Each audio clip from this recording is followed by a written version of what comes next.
Un afectuoso saludo en Cristo Jesús a los oyentes de La Voz de María. Iniciamos su programa Caminos de Esperanza, Caminos de Fe y de Salvación, en el nombre del Padre, y del Hijo, y del Espíritu Santo. Amén. La voluntad de Dios es que todos los hombres se salven y que todos lleguemos a ser sus hijos para participar de su gloria. Por eso nos envió a su amado Hijo unigénito Jesucristo, nacido de la Virgen María, que padeció, murió y resucitó para librarnos del pecado, para reconciliarnos con Dios y darnos la vida eterna. Por eso iniciamos siempre este programa escuchando lo que nos dice Cristo Jesús, porque esa es la voluntad del Padre. Este es mi Hijo amado, escúchenlo. Y aprendiendo las enseñanzas de la Iglesia, la familia de los que creemos en Cristo Jesús. La Iglesia recuerda hoy a Santa Matilde. De niña fue educada por su abuela, la abadesa del convento de Erfurt, Alemania, esposa fidelísima del rey Enrique I, ejemplar por su generosidad, humildad y paciencia. Tras la muerte de su esposo, vendió sus joyas para auxilio de los pobres y fundó hospitales y monasterios. La Santa Reina, a quien los biógrafos atribuyen el don de profecía, murió en Quedlinburg el 14 de marzo del año 968 y fue sepultada en la capilla del castillo junto a su esposo. Santa Matilde, Reina y Santa, ruega por nosotros. Yo te invoco porque tú me respondes, oh Dios, inclina tu oído y escucha mis palabras. Guárdame, Señor, como a las niñas de tus ojos, y a la sombra de tus alas escóndeme. Que tu gracia, Señor, no nos abandone, nos haga vivir entregados a tu servicio y nos sirva de ayuda constante. Por nuestro Señor Jesucristo, tu Hijo, quien vive y reina contigo en la unidad del Espíritu Santo y es Dios por los siglos de los siglos. Amén.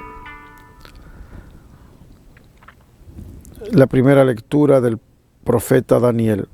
En aquel tiempo Azarías oró al Señor diciendo: Señor Dios nuestro, no nos abandones nunca. Por el honor de tu nombre, no rompas tu alianza, no apartes de nosotros tu misericordia. Por Abraham tu amigo, por Isaac tu siervo, por Jacob tu santo, a quienes prometiste multiplicar su descendencia, como las estrellas del cielo y las arenas de la playa. Pero ahora, Señor, nos vemos empequeñecidos frente a los demás pueblos, y estamos humillados por toda la tierra a causa de nuestros pecados. Ahora no tenemos príncipe, ni jefe, ni profeta, ni holocausto, ni sacrificio, ni ofrenda, ni incienso, ni lugar donde ofrecerte las primicias y alcanzar misericordia. Por eso acepta nuestro corazón adolorido y nuestro espíritu humillado, como un sacrificio de carneros y toros, como un millar de corderos cebados. Que ese sea hoy nuestro sacrificio y que sea perfecto en tu presencia, porque a los que en ti confían no quedan defraudados.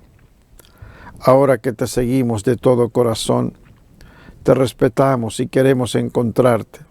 No nos dejes defraudados. Trátanos según tu clemencia y tu abundante misericordia. Sálvanos con tus prodigios y da gloria a tu nombre.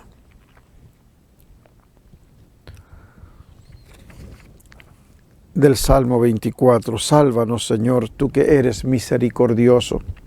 Descúbrenos, Señor, tus caminos, guíanos con la verdad de tu doctrina. Tú eres nuestro Dios y Salvador, y tenemos en ti nuestra esperanza. Sálvanos, Señor, tú que eres misericordioso. Acuérdate, Señor, que son eternos tu amor y tu ternura. Según ese amor y esa ternura, acuérdate de nosotros. Sálvanos, Señor, tú que eres misericordioso. Porque el Señor es recto y bondadoso, indica a los pecadores el sendero, guía por la senda recta a los humildes y descubre a los pobres sus caminos. Sálvanos, Señor, tú que eres misericordioso. Honor y gloria a ti, Señor Jesús. Todavía es tiempo, dice el Señor, arrepiéntanse de todo corazón y vuélvanse a mí, que soy compasivo y misericordioso. Honor y gloria a ti, Señor Jesús. Del Santo Evangelio de nuestro Señor Jesucristo según San Mateo. Gloria a ti, Señor. En aquel tiempo Pedro se acercó a Jesús y le preguntó: si mi hermano me ofende, ¿cuántas veces tengo que perdonarlo? ¿Hasta 7 veces? Jesús le contestó: no solo hasta 7, sino hasta 70 veces 7. Entonces Jesús les dijo: el reino de los cielos es semejante a un rey que quiso ajustar cuentas con sus servidores. El primero que le presentaron le debía muchos millones. Como no tenía con qué pagar, el Señor mandó que lo vendieran a él, a su mujer, a sus hijos y todas sus posesiones, para saldar la deuda. El servidor, arrojándose a sus pies, le suplicaba diciendo: ten paciencia conmigo y te lo pagaré todo. El rey tuvo lástima de aquel servidor, lo soltó y hasta le perdonó la deuda. Pero apenas había salido aquel servidor, se encontró con uno de sus compañeros que le debía poco dinero. Entonces lo agarró por el cuello y casi lo estrangulaba, mientras le decía: págame lo que me debes. El compañero se le arrodilló y le rogaba: ten paciencia conmigo y te lo pagaré todo. Pero el otro no quiso escucharlo, sino que fue y lo metió en la cárcel hasta que le pagara la deuda. Al ver lo ocurrido, sus compañeros se llenaron de indignación y fueron a contar al rey lo sucedido. Siervo malvado, te perdoné toda aquella deuda porque me lo suplicaste. ¿No debías tú también haber tenido compasión de tu compañero, como yo tuve compasión de ti? Y el Señor, encolerizado, lo entregó a los verdugos, para que no lo soltaran hasta que pagara lo que debía. Pues lo mismo hará mi Padre Celestial con ustedes, si cada cual no perdona de corazón a su hermano. Palabra del Señor. Gloria a ti, Señor Jesús. La primera lectura, la oración de Azarías, una oración de arrepentimiento, de petición de perdón. Pero antes de comentar esta oración de Azarías, es bueno una oración a Dios que elevemos nosotros también con un corazón adolorido. Te damos gracias, Señor, por tu perdón sin límites, con el que muestras tu amor sin medida hacia nosotros. Danos un corazón nuevo y enséñanos a perdonar las injurias como tú nos perdonas en Cristo. Así seremos sus discípulos e hijos tuyos en verdad. Amén. Acepta, Señor, nuestro corazón adolorido y nuestro espíritu humillado. En la primera lectura del libro de Daniel nos presenta esta hermosa oración de Azarías, en la cual repasa la historia de su pueblo con dolor penitencial, es decir, descubriendo en los males que padece el pueblo: opresión por parte del imperio, pobreza, crisis de identidad como nación, etc. Las consecuencias de su infidelidad a la alianza pactada con Dios. Esa alianza de cumplir los mandamientos para ser el pueblo elegido. Ustedes serán mi pueblo y yo seré su Dios. Si no perdonan de corazón a su hermano, tampoco el Padre Celestial los perdonará a ustedes. Este pasaje del Evangelio de Mateo insiste en el valor de perdonar siempre. Y para reforzar esta enseñanza, el Señor nos propone la parábola del deudor malvado, que habiendo sido perdonado de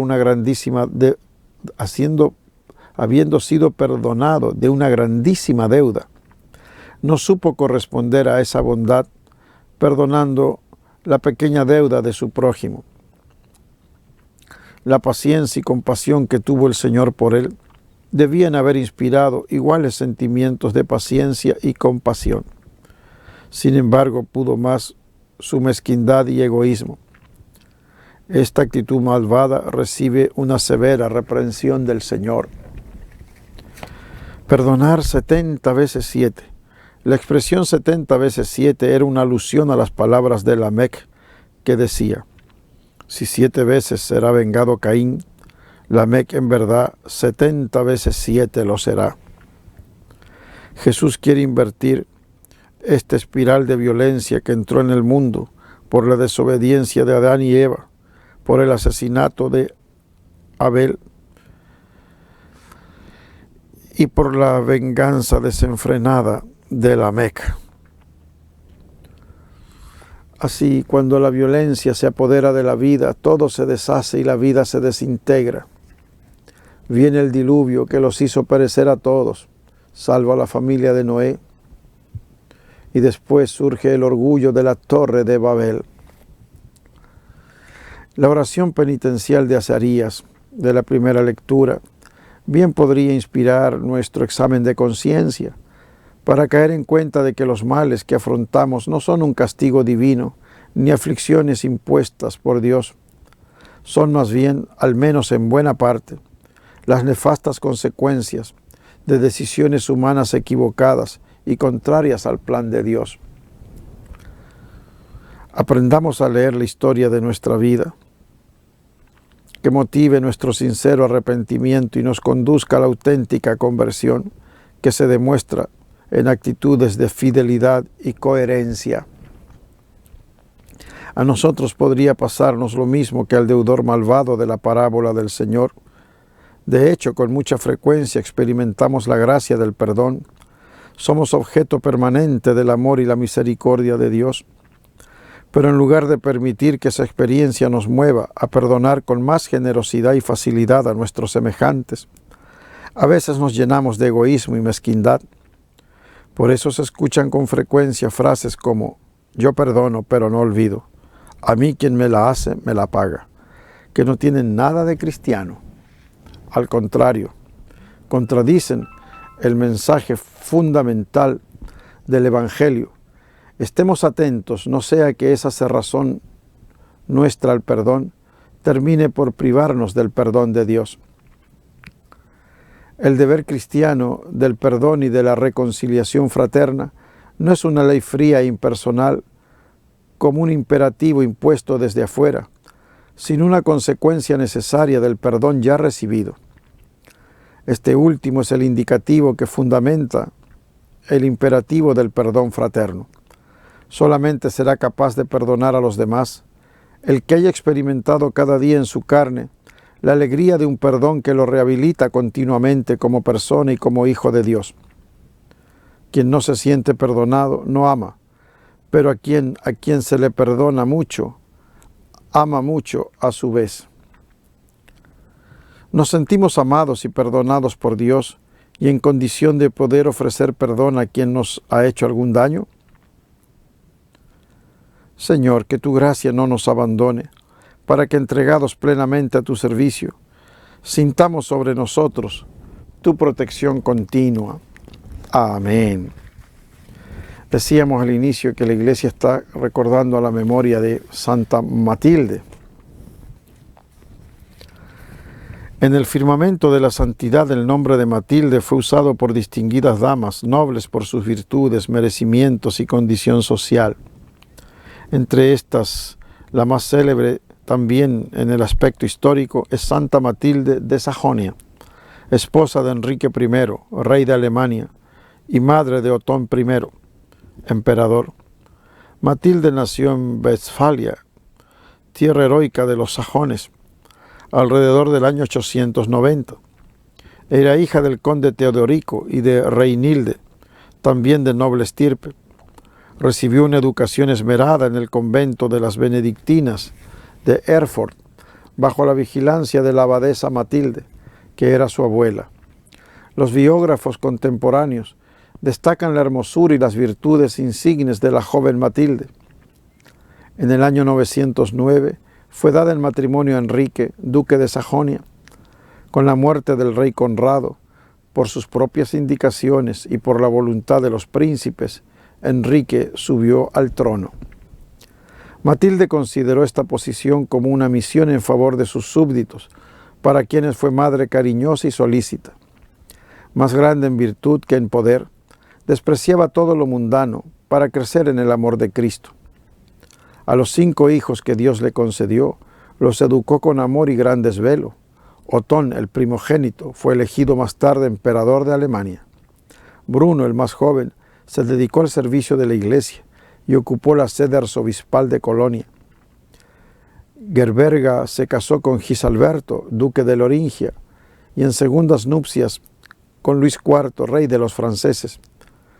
Eduviges contrajo matrimonio con Hugo, conde de París y fundador de la dinastía de los Capetos. Como esposa, Matilde fue ejemplar, le dedicaba a su marido el amor más leal y era su consejera en las cuestiones más difíciles.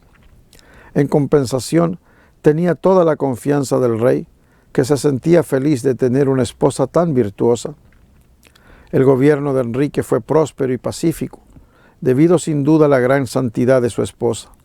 No solo restableció el orden interno, sino que también resultaron un éxito los ataques contra los eslavos, daneses y los húngaros.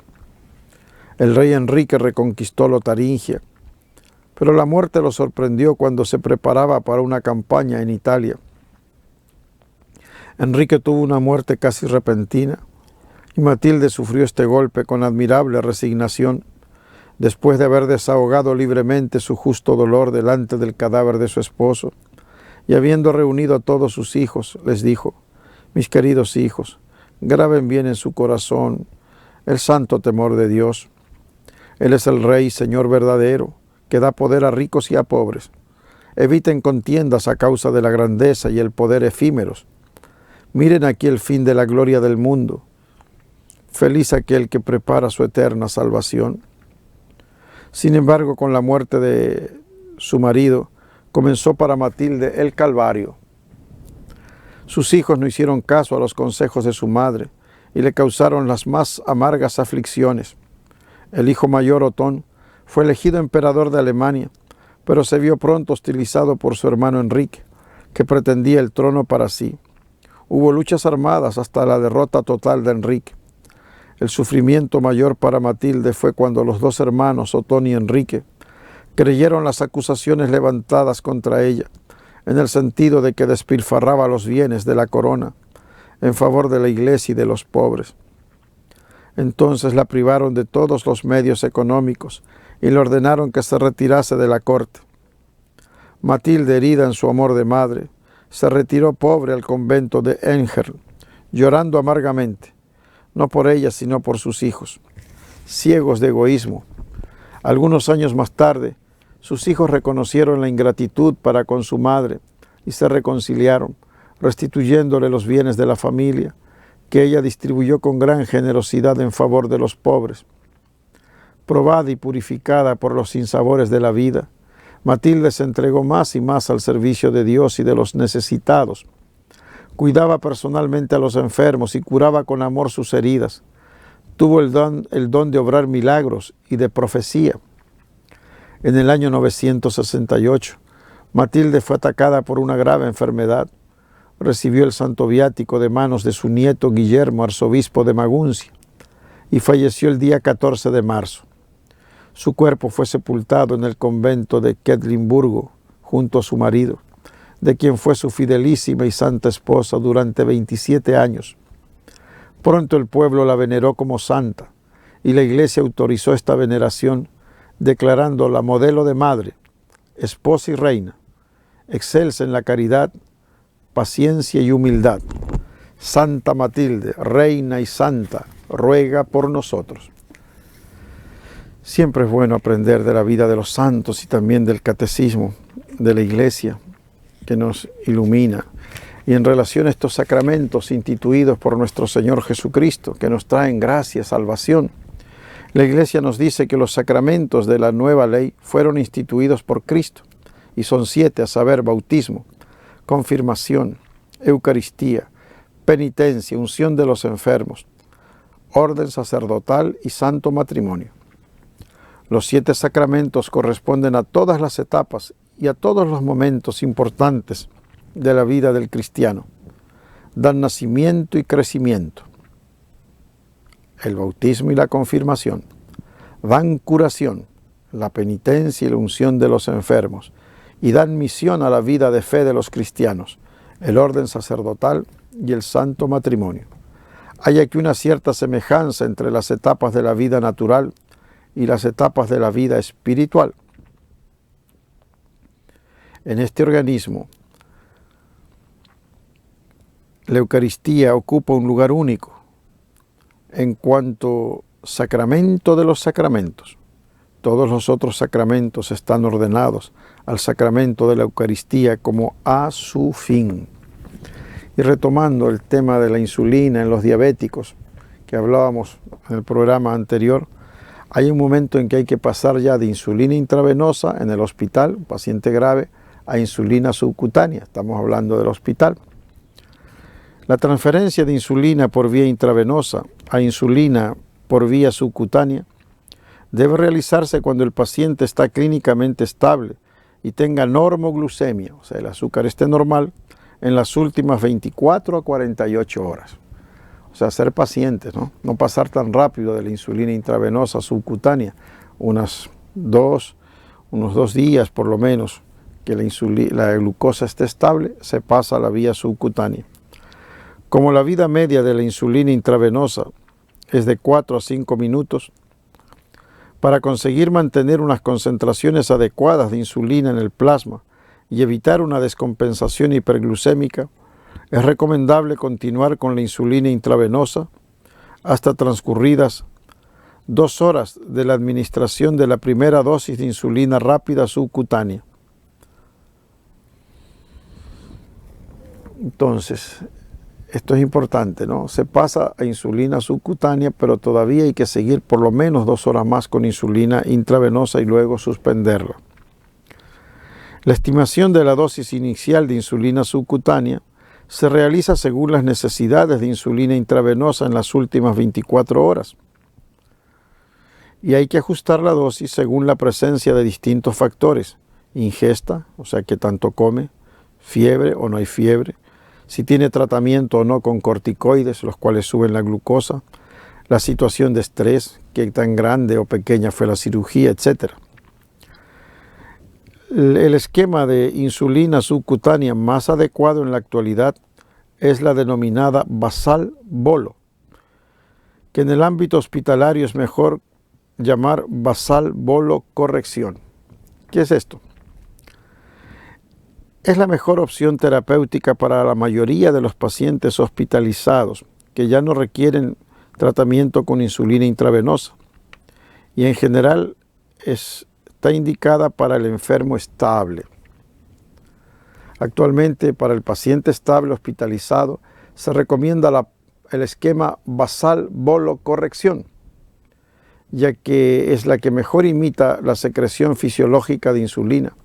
Permite dosis más simples y es la más flexible para adaptarse a situaciones cambiantes en el paciente hospitalizado, como cambio de horarios, reducción de la ingesta, ayuno por exploraciones, cirugía menor, etc.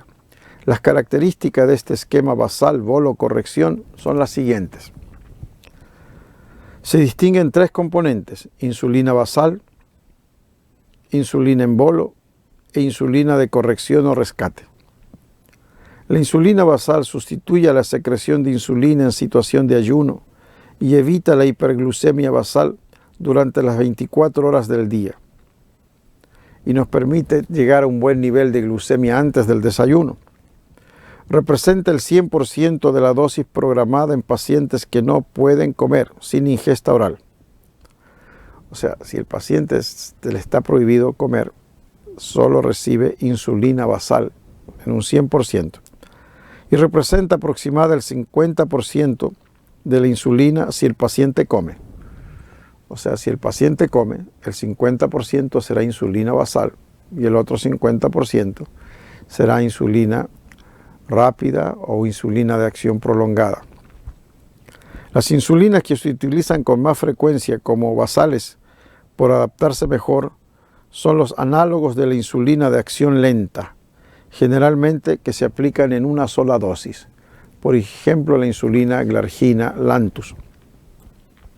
Insulina en bolo o prandial. Se utiliza para evitar la hiperglucemia después de la ingestión de alimentos. Representa aproximadamente el 50% de la dosis programada si el paciente come.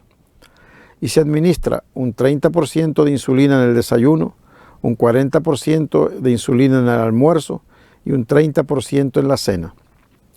Si el paciente no come, no se administra. O sea, como esto tiene que administrarse antes de las comidas, Si el paciente no come, no se da insulina en bolo. Las insulinas más utilizadas son las humanas de acción rápida y los análogos de acción ultra rápida. Son las que mejor se adaptan al pico de glucemia postprandial. ¿Qué es este pico de glucemia postprandial? Después de comerla, el azúcar sube. Por eso hay que dar insulina rápida o ultra rápida antes de las comidas. ¿Y cuál es la insulina de corrección o rescate? Está indicada para tratar episodios de hiperglucemia o subida del azúcar inesperados, o sea, glucemia mayor de 130 miligramos. O sea, si a pesar de que se da una insulina basal una vez al día, a pesar de que se da insulina en bolos antes de las comidas, se sube mucho la glucosa, vamos al rescate con insulina de corrección o rescate. Se utilizan las mismas insulinas que para los bolos, o sea, insulina rápida o ultra rápida. Y en adición o suma a los bolos programados para antes del desayuno, antes del almuerzo y de la cena, si el paciente come. Y se administran cada 4 a 6 horas estas dosis de rescate si el paciente no come. Si el paciente come, la insulina de rescate se añade a la insulina de bolo antes de comer, pero si el paciente no come, se aplica esta insulina de rescate cada 4 o 6 horas. La duración de corrección se establece según la glucemia capilar, o sea, en el dedo, ¿no? Se pincha el dedito durante el ingreso y la sensibilidad de la insulina a cada paciente, de acuerdo con el peso del paciente. Claro, entonces hay que tener presente cuánto tiene de glucosa y hay unas fórmulas muy sencillas. Por ejemplo, si tiene 200 de glucosa del paciente menos 100 dividido para 40 nos da una buena dosis aproximada de insulina, que son dosis pequeñas, 2 unidades, 4 unidades, 6 unidades, ¿no? La insulina de rescate. Miren, pues, seguimos pues con el tratamiento la próxima semana, Dios mediante. A todos les deseamos una cuaresma donde haya más oración, más penitencia, para que lleguemos con conversión a la Semana Santa. Hasta la próxima semana, Dios mediante.